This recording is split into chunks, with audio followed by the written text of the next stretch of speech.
A lot of businesses start as side hustles, and I think that's so awesome. And today we're going to talk about knowing when you take the leap from side hustle to jumping in and just going to town in the deep end. Kayla, Malss, hello, welcome back to Pod Vegas. So nice to be here. Thanks for having me. Yeah, so look, we've put some points down just to kind of encourage people. Any overarching thoughts before we get into it? Probably to start off, maybe that you don't even have to take your side hustle full time if you don't want to. I didn't.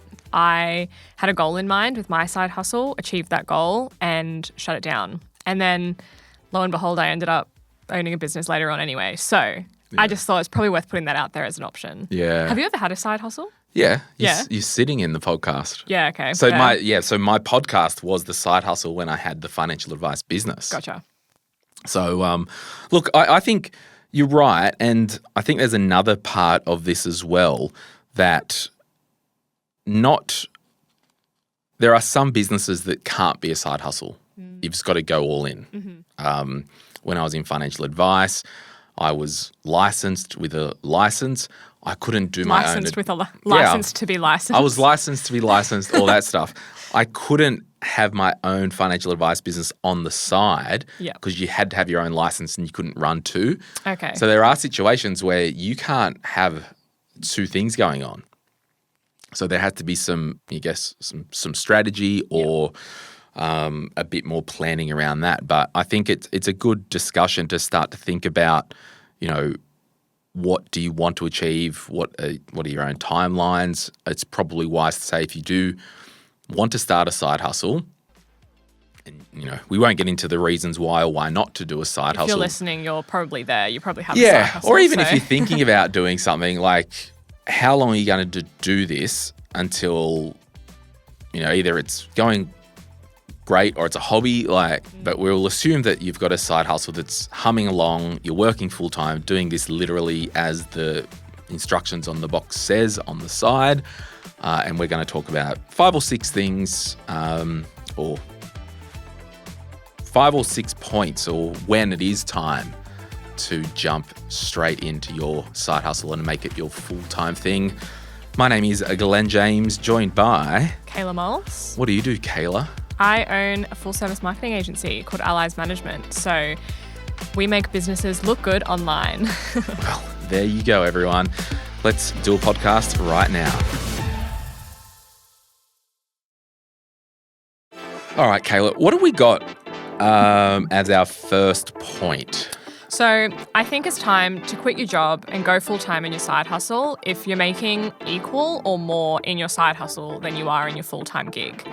We always say that there's no point in owning a business if you're not earning enough to warrant the risk of owning a business. So if you're at the stage where you're at a bit of a crossroads, you're earning around the same, if not more, that's when it's time to start thinking of jumping ship. And would you say, based on that, so if someone earned 80 grand a year in their day job, Yep. Is it necessarily, well, I'm doing my side hustle earning 80 grand, or would you maybe pro rata it and just see per unit of time?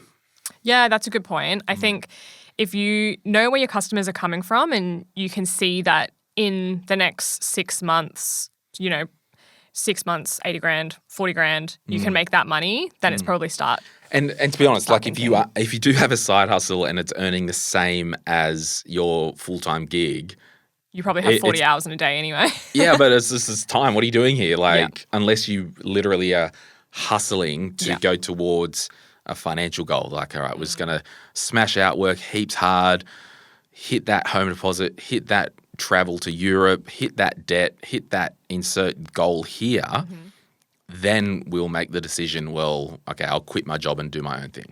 And think that however many hours is in your contract of your full-time role, whether it's 35, 38, 40, if you were to dedicate that time into your business, what's that output going to look like? And if it's looking a little bit more attractive than what you're currently getting each week, then might be time. Yeah. So I think that's the big one. You've just got to step back and look at the hard numbers. And and some of these other things, you might not be making the hard numbers because you don't have the time commitment, and if you have more time, you could. So that's another thing to look at. Look, the second point is your side hustle has taken off so much that there is too much work coming in. Yep. So you've got all this inflow and you're stressing out. It's like, where am I going to get the time to do this? Yeah. Or you're like Sunday night, you're realizing that you have to go to work on Monday and that's going to negatively impact your business by actually going to your day job. And if you've got this good problem, it might not necessarily be a side hustle. You might actually have a little side business because I think that's the different thing. Like people go, I've got a side hustle where I make candles for markets. But if you've got that much inflow that it's taking so much of your time, no, you've got a side business.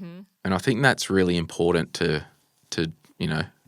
100%. to identify. And I guess it goes back to why you're doing it in the first place. Do you want to take it full time?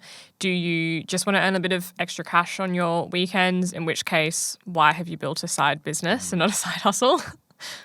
But there's another layer here, which I think, depending on your industry, so Iris Jade, she founded the Quick Flick. Okay, and I've interviewed her on the main show before. That's the hair. No, it's the wings for the makeup, the mascara wings. Okay. Is it mascara? Have you seen them? Have a look. And so what it was, so when wings were popular, she made this makeup accessory where you would stamp on the wing. Oh, yep, I see. And it was just awesome. So was it awesome? Apparently. Yeah. Now, this is interesting, and this was one of the questions I asked her. So she could tick the box of I'm too busy, too much inflow because all these people want these stamped wings and all that, but she's operating in an environment where in 3 years' time, that's out of fashion. So we want to really be clear with the business and the product and the demand. Yeah. And that's what I said to her, like, and that's where she had to go, well, I had to then move and do other stuff because she couldn't put the whole farm on wings. Yeah.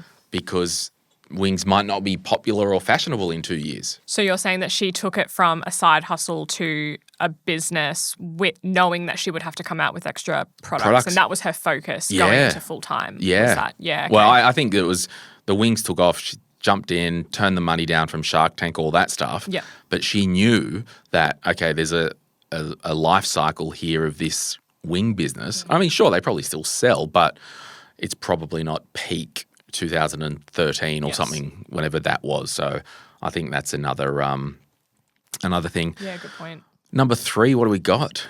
If an opportunity has come up and you can take the risk, so that could be if you sell products, that could be a big wholesaler has put in a huge order, or you did maybe an influencer campaign and suddenly a heap of orders have come through. If an opportunity comes up, it might be time to jump ship. Yeah, but that's the whole the risk thing, right? So, I could be, and Iris is such a good example. You could be doing the wing things and an opportunity popped up and someone wanted to buy a whole heap of things. It's like, okay, well, there's a line in the sand here.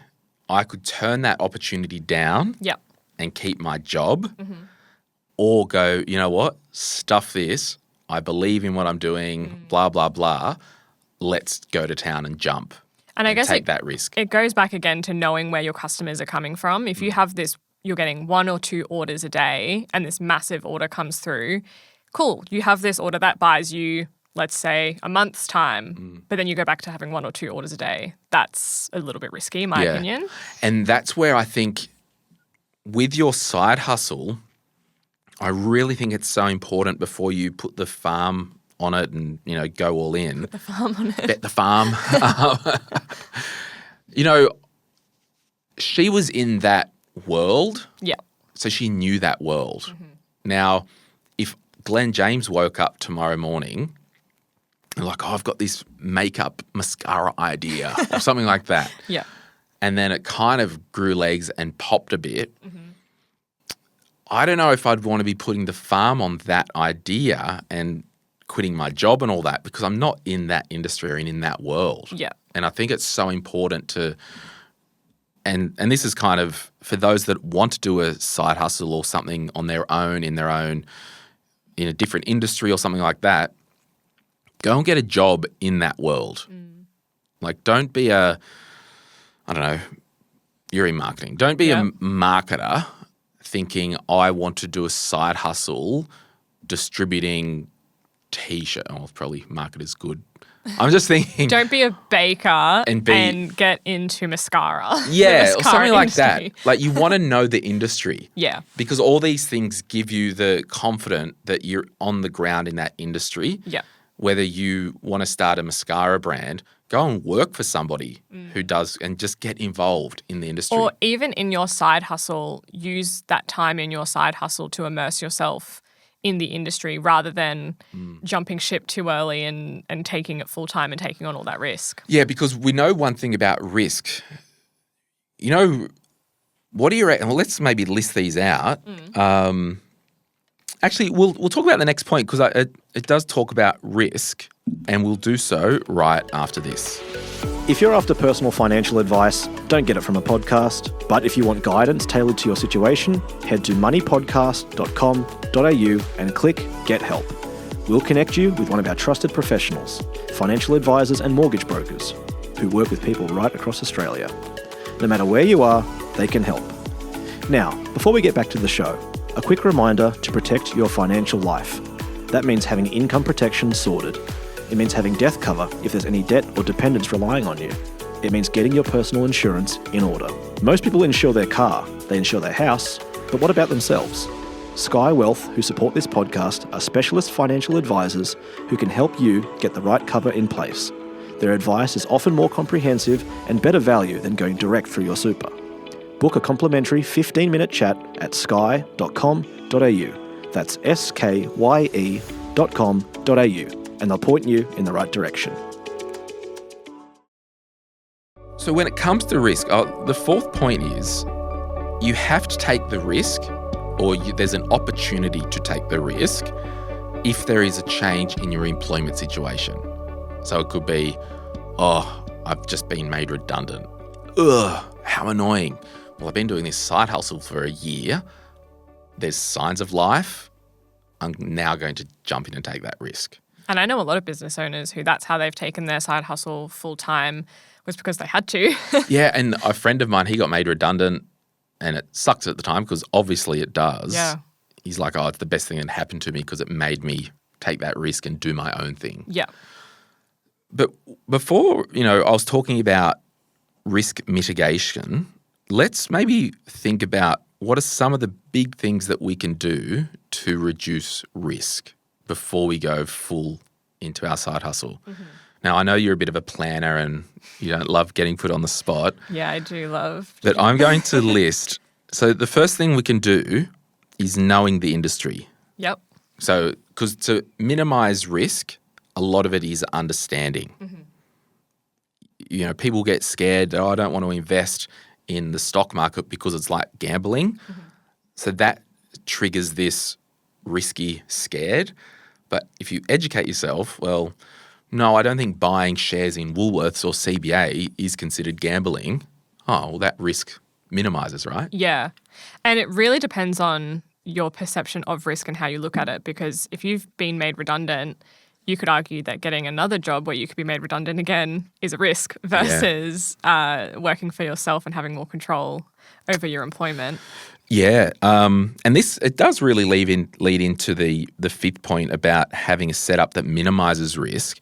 So maybe talk to us about those couple of things, Kayla, and then I'll write some other things to minimize risk. Yeah, I think for me, if you are a bit of a planner, slightly more risk averse than the average person, having cash savings and a buffer will take a lot of stress off you needing to get this business off the ground in the first 24 hours. And you have a cash buffer that can fund your life for the next few months while you get that sorted. Yeah. And it allows you to put energy into your business without having to worry how your rent's going to be paid and where your groceries are coming from. And particularly if you are in your early 20s or late 40s and still living at home with mummy and daddy, well, that's cool because you might be able to take a bit more risk because You've got a bit of a safety net there. Yep. They're like, yeah, go for it, start your business. I started my business when I was still living at home, and then I moved out within the year. Yeah. It all helps. Yeah. This could be a bit of a stepping stone. I think in small business, a lot of the time, there's been lots of big spoonfuls of pride that you have to swallow and eat. And one of those things is if you were working in a government role, 9 to 5 in the office, you had your side hustle. What if you went, look, I need to devote some more time to my side hustle, and it doesn't have to be all or nothing. What if you went, okay, I'm resigning, and stage one could be, is there an opportunity where I can fall back to 3 days a week, permanent part-time? Yeah. Might be an option, might not be. If it is like, no, we can't, and you still need to put some money on the table, can you go and pour beers, collect glasses on a Friday, Saturday and Sunday night at a local pub? Because at least having that inflow while you build your thing will help minimize the risk. And can I say as well that you'd be pleasantly surprised how many small business owners do that. I think in the world of social media and whatnot, it seems like everyone is just full-time in their business and is making all this money. But I have met more business owners than not that do have a casual side gig on the weekends or a retail job, or they make coffee or whatever, just to pay their bills, so then they can focus the rest of the week on growing their business and taking that financial pressure off. Yeah, so that's awesome. Now, I think you might, in summarising point 4 and 5, there could be a catalyst that you have to make a decision. Or do I keep in my industry or do I not? For me, when I started my studies in finance, and it wasn't a start my own business, it was moving from telecommunications to studying finance and getting a job in finance. Were you studying while you were working in telecommunications? No. Okay. So the catalyst for me was I had to get ankle surgery and I had to have like 8 weeks off. Yeah. There's a whole story there about medicine and how things improve over time. For example, back then it was 8 weeks in a cast on a lounge, open surgery. I had the same procedure done less than 5 years ago, and it was keyhole surgery. It was 2 weeks in a back slab, then weight bearing. Like just amazing medical advance. What's a back slab? Where it's like a cradle thing. Yeah, it's basically a plaster back slab with the white bandage that you have for 2 weeks. Versus a full cast. A full cast for 8 weeks. Yeah, wow. Yeah, so that was a catalyst for me. It's like, okay, I'm having my surgery. That's the catalyst. I'm then going to pivot. So within that, I've just written down a couple of things. Number one, knowing the industry and really getting involved. If you're in the crazy example, it might be, I want to start a coal mine. Okay. Yeah, maybe not starting a coal mine in this climate because we know there's a transition to renewables. Yeah. Not that, I don't know. It's just knowing the industry. Know that you're not building something that is not going to be around and it's a big waste of time. Yeah, you're not going to start inventing a new version of the radio or something. So teeing up suppliers and that could minimize risk. So it's like, okay, I need to make sure if I pull the trigger on this side hustle, if it is a product that I'm doing, I need to make sure that the suppliers can send me crap. Yeah. I don't want to find out that, there's a minimum order of $5,000 and I don't have $5,000 and Yeah. So all this will lower the risk temperature. And then we want to look at guaranteed customers. How do we make sure that we've got the flow of customers when we do step and make the jump? Yeah. Before I started my first business, I lined up 10 people that needed some financial advice or insurance or super work. And I was like, it really gave me that confidence, like, oh, cool, I've got clients to start with. Yeah. But 2 ended up actually doing it. Yeah. So we know it's a numbers game. I think the biggest thing with this is knowing where your customers are coming from. Yeah. Whether that's referrals or social media, or it doesn't have to be all of them. It could just be one channel to get started with, but you know where your next order invoice is coming from. Yeah. And you may have to invest a little bit of your money into good marketing. Yep. Can you do some type of PR blitz? Like if you're an online type business, product, service, can you try and reach out to a whole heap of different podcasters and be like, can I come on and tell my story? Are you looking for some advertising? Well, no, like you wouldn't pay for it, but there's a lot of small podcasts out there. Yeah. I mean, and this is the thing. It sounds dumb, but a podcast of my size, it might be hard to get on. But there's a lot of other smaller podcasts, and I did this when I was starting. Like, I'd be a guest on all these smaller podcasts. Like, I'm not going to be a guest unless it's a favour to someone or whatever on a podcast that's real small because it's like a time thing for me. Yeah. But yeah, can you line up and make yourself a bit of an industry leader in that field? Yeah. As you are preparing to change in the current job you've got in the current industry, can you be a bit of a leader on LinkedIn? You're at conferences, you're at trade shows, you're networking. That's exactly what I was going to say. Right, yeah. Yeah, whether it's just putting yourself out there, whether that is in a podcast or if a podcast seems a little bit too scary, maybe it's a networking event or a conference or getting out in the industry that you're in and networking and putting yourself out there. And I would say as well, if you are, so you're an electrician and you've done your apprenticeship and you've done a couple of years under a guy, you want to start and do your own, you need to make sure that everyone at Go Electrical, L&H, Turks, all the suppliers know who you are in your area. The lighting suppliers, the shops, go in, hey, if people come in and buy lights or ceiling fans, here's my cards, you know, I'm happy to flick a carton of beer or whatever. Yeah. You got to get out, go to every real estate agent. Yeah, you got to, real estate agents, hey, I'm in the area, I can do maintenance. You just got to activity. Because I think that there are so many people out there who don't know about you and they might not need your product or service yet. In fact, probably 90% of the people you speak to won't need your product or service. But they might yet. know someone who needs your service. And they will likely need your product or service eventually. Yeah. So if you're out there, putting yourself out there, making those connections and networking, it's just a matter of time for those customers to come in. Yep. And then another thing to reduce risk, speak to other business owners and get some type of mentor in your life before you make the jump. Don't talk to people who aren't business owners because they won't understand it. And I think there's a big difference between other side hustlers and business owners. Yeah. Like the risk is very different between those two groups of people. So when I was side hustling, I met a lot of people who were side hustling and it was great, but taking that full time is a completely different ball game. Yeah. So find people who are full time in their business or who have done it before you, taken their side hustle and gone full time. It'd be a massive help. Yeah. All right. Last point. Oh, this was crazy. This you can read this. I don't want to be held responsible for this. The last point, when is it time to quit your job and go full time in your side hustle? If you're a crazy person and you just go cold turkey and pump it. Yeah. But we take no responsibility. Yeah. Look, there is nothing like a bit of hunger to get you moving. Yeah. I mean, it's not a strategy that, I don't know, I would necessarily endorse.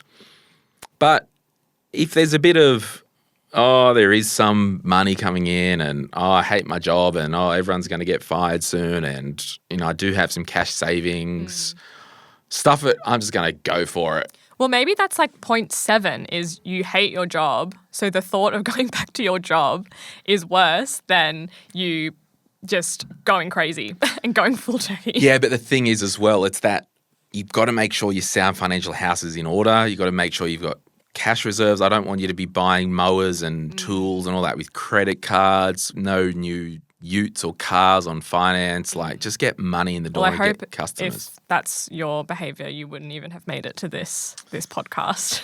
Yeah, who knows? But I think it's just surround yourself with like-minded people. Go to the business events in your area. Go to as many things as possible. Get out there. Get the hell out there. And you'll know when it's time. Sometimes the growth in the side hustle will force you to do it. Yeah. Or you might need someone to force you to do it. Yeah, and once you've done it, you kind of don't have a choice but to keep going or go back to full-time work or whatever. So, I think it does kind of help being backed into a corner a little bit and not really having much of a choice. For someone like myself, because I am a little bit more risk averse, that sometimes I do need that. I don't have a choice but to put my big girl pants on and do it. Just have a crack. Yeah. And what's the worst thing that can happen? You might have to go and pour beers, pour coffees, work in retail. All these are not bad things. Not at all. It's just not what you're used to. Yeah. And it doesn't have to be permanent either. It can just be for a season or a few months, or maybe it's a few years just to get your business off the ground. And I would say as well, like if you have got the signs of life, you've been doing your side hustle for a year or so and it's getting good growth, I want you to also, if you are maybe in your 30s or 40s and you are quote unquote established, I'm not opposed, because I did this myself, selling an asset that you may have. You might have an investment property that's done well. You might have some shares. Sell that asset, quit your job, and go for it. Back yourself. Because when I sold my financial advice business, I had a pile of cash. I had my podcast side hustle. I saw signs of life. And I'm like, all right, let's go for it. Can you remind me, so when you sold that business, was that to go full-time in the podcast? Yeah, okay. So you made that decision to sell that business and move into full-time with the podcast. Yeah, so there was a risk there. Yeah. But I had all the signs of life that podcasting was going to really get more popular, radio was dying, and there was no personal finance podcast in the market in Australia that was kind of mainstream at the time. Yeah. So that's where I just full-on went into it. Yeah. And it was a super calculated risk. Like, I don't think there is a way to go full-time in a business without taking on risk. So you can only And as a business owner, you live in risk. Yeah. Every day you wake up without a job. Yeah. And that just takes time. There's a book I want everyone to read. I'll put a link in the show notes called The Dip by Seth Godin. I still need to read that. You always bring it up. I've got a copy here. I bought some to give away. I'm going to give you a copy. It's honestly, I read it every year when I was starting my business. Because it's really short, hey? It's really quick read. Easy. You'll read it on the plane home tomorrow. Cool. Yeah. So leave it there. We'll recap. Do you want to recap, Kayla? So if you're making equal or more in your side hustle than you are in your full-time gig, it's time to quit your job and go full-time in your side hustle. If you're too busy, if an opportunity has come up and you can take the risk, or conversely, if a change in employment has happened and you have to take the risk, and ways to set up yourself that minimizes risk is having that cash savings buffer. Perhaps you still live at home and you don't have many expenses, or you're just a crazy person. And again, we do not take responsibility for anything that happens. All care, no responsibility. Yeah. Kayla Malss, Allies, Management. Yep, that's me. Do you have your own website? I'm working on it. Kayla Malss, or what is it? I reckon what we'll do, we'll promote your website from now on to make you set it up. So if people want to learn about Kayla, they can go to her website. I've got what's called a link kit. Actually, shout out to Link Kit. They're an emerging platform for landing pages that you can put in your link and bio. Let me find what mine is. Link Kit. Either way, we'll put a link in the show notes. Is it Link It or Link Kit? Link Kit. So link-kit.com/Kayla Malss. We'll put it in the show notes, but that's my landing page. And yeah, again, shout out to Link Kit. They make really cool landing pages for link and bios. Awesome. We'll see you soon. If you found this beneficial or useful, please give us a like, a star, a good review. Few stars, not a star. Yeah. Well, hey, if it sucks, give us 5 stars and tell us it sucks. Yeah. Don't wreck the algorithm, friends. And share it with a friend or family member. My name's Glen James, and this was Kayla Malss. This is business, or this was business. Bye. Any advice is general financial advice only, which does not take into account your objectives, financial situation, or needs.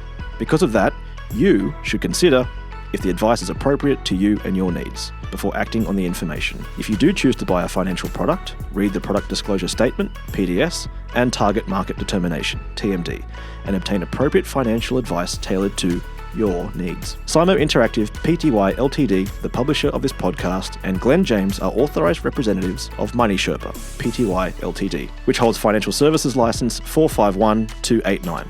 Opinions or comments from any guests on the podcast are theirs and not those of the host or the publisher or their respective license holders.